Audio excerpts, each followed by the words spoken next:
Welcome back to the Ref Show with the two Deans this week, Brian Deane and Dean Mohareb. He's our refereeing expert in case you're struggling there and don't know which one's the one who knows the laws of the game or which one who doesn't. No, I don't mean that, Brian. I honestly don't mean that. I don't know the laws of the game. Neither do I. I didn't know that some journalists are struggling on that as well, let me tell you. Arsene Wenger's 4-match ban, the rights and wrongs of that have been debated, whether it was the right sentence or not. But the result was that he had to watch a football match from the stands. And boy, he must have enjoyed it. He must be thinking, I should be up here and getting this view every week. His team won 5-0 spectacularly at Southampton. This was Arsenal, of course. And Kevin Friend just kind of had a day off almost as referee. He did, but you know, you can only do what's put in front of you. And I think Kevin Friend is one of those referees who's really in form at the moment. I'd like to see him being given some more tastier games in the Premier League. It'll be interesting when the League Cup final appointment comes out this week, because I think he's got to be a strong contender along with Neil Swarbrick. So hats off to Kevin. I thought he had a very good game. Hats off to Arsenal for entertaining the fans, not so for Southampton for almost conceding it, as you said in part one. Well, what about this? Arsene Wenger gets a detached view. He's a lot calmer. He can see more, can't he, from up there as well? Yeah, he can, but I think where Arsene's probably thinking is he can't influence individuals from there. You can have done all your prep, which he's probably had to prepare differently this week, but he can't actually he can't be there as that guiding figure for the players. And so he will get, okay, it was an easy victory for them in the end, but let's see what happens in 2 or 3 games' time where he can't get down to the pitch because he's seen something from up there. He employs people, though, to be his eyes and ears on the touchline.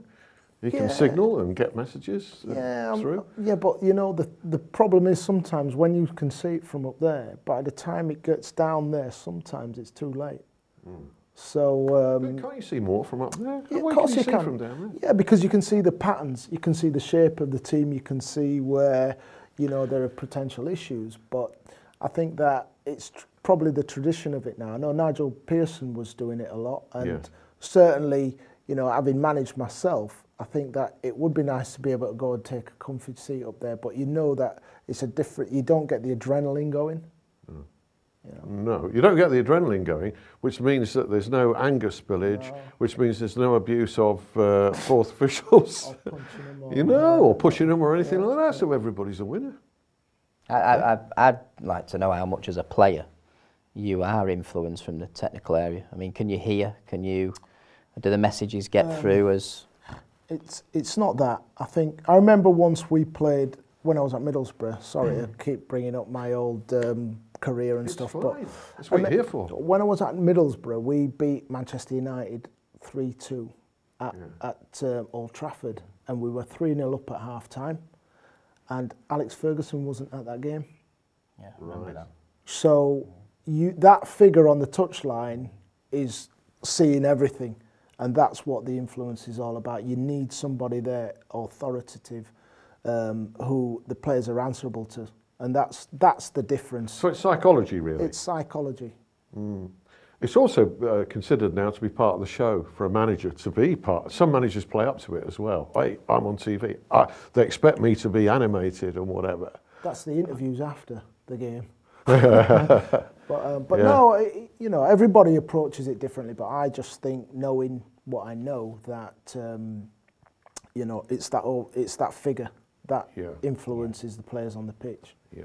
Okay. So you consider a value for that manager to be down there. Although I often think, the less demonstrative managers get unfairly criticised because they're not waving their arms around like a demented chimpanzee, and they're calm and they're in control, and people say they lack passion.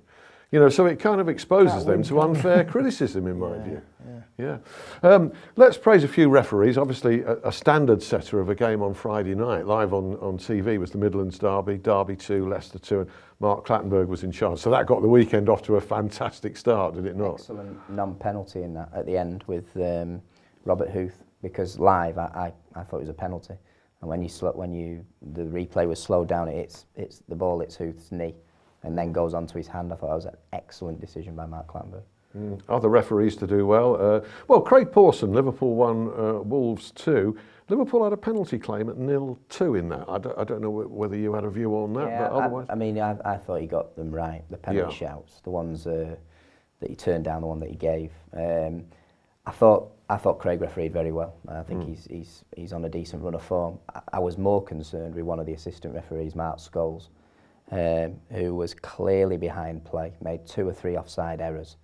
And I think, again, if you look at the standard of assistant referees on the Premier League this year, it's concerning.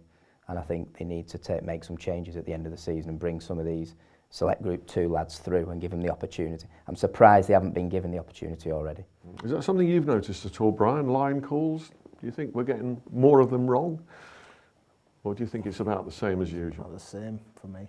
Yeah, I think they rely. It's bad when they look as though they're relying on a call from the linesman, and you feel as though he's frozen in that particular situation. It's interesting because when you look at the assistant referee errors this year, and you look at the ones that have been made on the Premier League, they're not only more errors, but they're the basic errors. So we're talking about, we're not talking about difficult decisions, we're talking about basic ones. And this assistant in the game at Liverpool, the reason he was making the errors, he was so far behind play. I've not seen an assistant at that level as far behind play as I saw Mark Scholes behind on at the weekend. That's a good point, that, because for me, the referees sometimes have to do everything. It's like they're not getting that support that they need. It's like these guys are detached. They're almost like spectators. That is a really valid point, Alan, because one of the criticisms, certainly that I would make of assistants on the Premier League this year, is the ones who come in and give the decisions and help the referee really stand out. So your Simon Bennett, your Gary Besicks, Simon Bennett, Scott Ledger, they stand out above the rest. Darren Can. The ones that don't want to get involved, your Stuart Burts and assistants like that, they really need to start assisting the referees, because that's when the errors occur. And what the team of officials are there to do is to get a decision right. So it's not your game as an assistant referee, you're there as a team. I'd love to see fourth officials doing more spectating of the game and assisting as well, and having to do less of this absorbing all this nonsense from managers and coaches, but there you go. All right, moving on. Peter Banks impresses you, are the ref experts, and Blackburn 2-0 win over Blackpool. I think he had a good game again. David Coote, the shock defeat of Newcastle at Oxford, 3-0. Paul Tierney, among others. That was a great win, wasn't it? Fulham 4, Hull City 1. Paul Tierney, Alan, has gone, he's new on the Premier League this year. I don't recall him making an error at all this year, Paul Tierney. And again, another one who needs to be given more regular and more high-profile Premier League games because he's impressed in the year he's had to date. Well, finally on the show this week, it's a major talking point throughout football, but it doesn't concern the professional game. It concerns the grassroots game, Sunday in parks and local leagues, etc. And the big talk and speculation of a national referee strike. It's been fuelled by a young referee over in the Manchester area who claims to have been abused and threatened, etc., etc. And there's been quite a bit of support for officials just coming out on strike early in March. Now, do you sympathise? Where do you stand on that? Do you think they should or they shouldn't? Yeah, I think they should. It's not right for the officials to be abused. And I think, having looked at a game and having refereed training and so on, it's not easy. And so if you find yourself in that situation and all you're doing is getting stick for it, what's the benefit of that?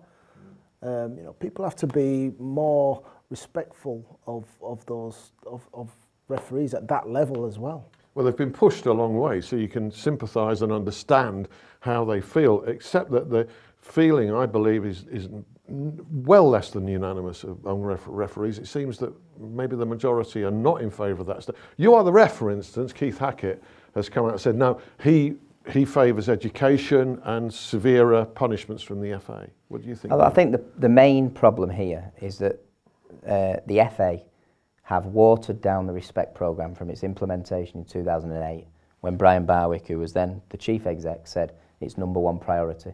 and subsequent chief execs, and we're now with Greg Clark. Greg Clark's never, I've not even heard him mention the Respect programme.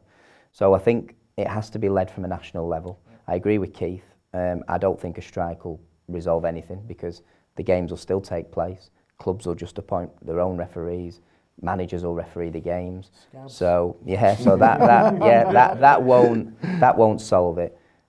What I am supportive of is the cause, because at grassroots level, referees going out there on a Sunday morning need protection. Yeah. Professional game, we've got stewards, we've got security, we've got police.